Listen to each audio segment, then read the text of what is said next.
What is going on, everybody? Welcome to Sports Talk with Bro. It's the NFL now. We're doing NFL news because 22 teams have reported to camp. Oh, that's wonderful. Oh, that's beautiful. It's unbelievable. I can't believe it's here. You start to see the back-to-school stuff. You see the back-to-school commercials. That just means football, baby. That just means football. So 22 teams report. For example, the Philadelphia Eagles, you just get rookies. But then the vets show up tomorrow. It's unbelievable. Speaking of the Eagles, before we get into some real hot topics around the NFL right now, it looks like Carson Wentz is likely to start the season on the pup. On the pup. So, physically unable to perform list. You know, does that mean we're getting a little bit of Nick Foles to start? Probably. If Carson can't go the first game or two, it is what it is. The dude just won Super Bowl MVP. I have trust in him to give us a couple regular season games. Don't force it if it's not ready. That's all I'm saying. Don't force Carson if it's not ready. But let's get into the big stuff. Todd Gurley. This is it. This is what is making the headlines. Todd Gurley signs a 4-year, $60 million how do you do with the Rams. On top of that, $45 million is guaranteed. Now, obviously, the big discussion, Le'Veon Bell. He wasn't getting what he wanted. He wasn't getting the correct offers from the Pittsburgh Steelers. And he goes out there, he's tweeting him and Gurley tweeting back and forth because Gurley got what he wanted. He's proving the market for the running back thing. People think running backs are just interchangeable. I was listening to Adam Schefter this morning on 97.5, and he made a good point. Just because it's a position, why would it get less money? Who's more valuable? Who is more valuable right now? You ready? Todd Gurley, Jarvis Landry. Who would you rather have on your franchise right now? So it shouldn't matter what position it is. If you're worth the money, you're worth the money. Now, I never understood why the Steelers are afraid to offer Le'Veon Bell. What he brings to the table is absolutely an insane aspect of this game with what he can do catching the football, what he can do running it. I don't understand why they're not offering this man what he's worth. He's come out and said, I want to be here in Pittsburgh. I want to be here. This man wants to be in Pittsburgh. Make it happen. I mean, this is every year. Now Todd Gurley signs this, and it makes the market what it is. You gotta go and sign Le'Veon Bell. But he's not the only one having issues. Julio Jones is very unhappy with the Atlanta Falcons right now. Holding out. Proving a point. This is what I'm worth. Now my question to you is, do you have a problem with them doing that? I don't think I do.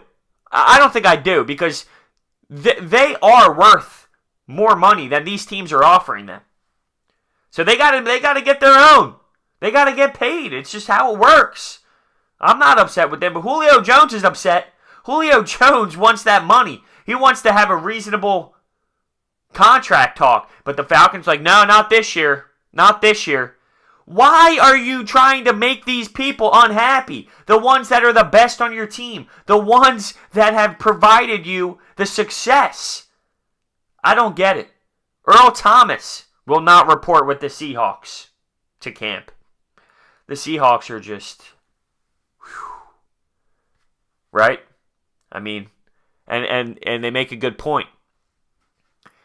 The Seahawks had their success when Russell Wilson was on that rookie contract before they had to sign him long term, which is where we are with Carson Wentz. That's the easiest time because you can use all that money on other players. You have to sign Russell to this big contract. Yeah, I mean, you make a dumb play call in the Super Bowl to cost you one at the goal line, and then you lose your top guns back there on the defensive side of the football, and you know it went south. It went south real quick, and now Earl Thomas will not report, at least for the start.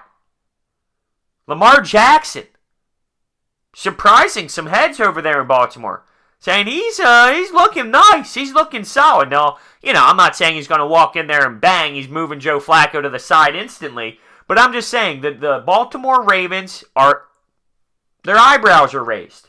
They're like, okay, damn. I'm intrigued. Which is awesome to hear, though. I mean, it's not bad. What I like about his story is a lot of people look at some of these college quarterbacks, and when they hit the league, I see you as a wide receiver. I don't see you as a quarterback. You got to play this position. You look like you could be a receiver. He came out and said, I'm playing quarterback. I get drafted, I'm playing quarterback. I love that. I do. I love that. So I'm rooting for his story, without a doubt, because that's awesome to me. To stick by his gun and say, you're not going to put me where you want to put me. This is the position that I play, and I'm going to play this one. Awesome. So he's intriguing some of these people, upper management and players in Baltimore. And Browns. The Browns sign Baker Mayfield 4 years and a hefty tag of $32. $32. He's only making $32. 4 years, 32. No. 4 years, 32.68 mil. So, I mean, obviously, first, big selection there. Gonna sign him. But, it's official. So, it's training camp. Training camp, boys, for football. I had a bad dream last night. I had a dream that in the NFC Championship game, I swear to God, this is true. 100% honest truth. I had a dream the Eagles were playing the Vikings in the NFC Championship game. Somehow, though, this is why it doesn't make sense. The overtime was just field goals. You just kick field goals until someone misses. Double overtime. We miss it. They make it. And I was crying. I was literally crying my eyes out in my dream. I woke up, sweating. That didn't happen. Honest to God, that happened last night. Let me know your thoughts and opinions on this. Thank you guys so much for watching. I'll see you next time.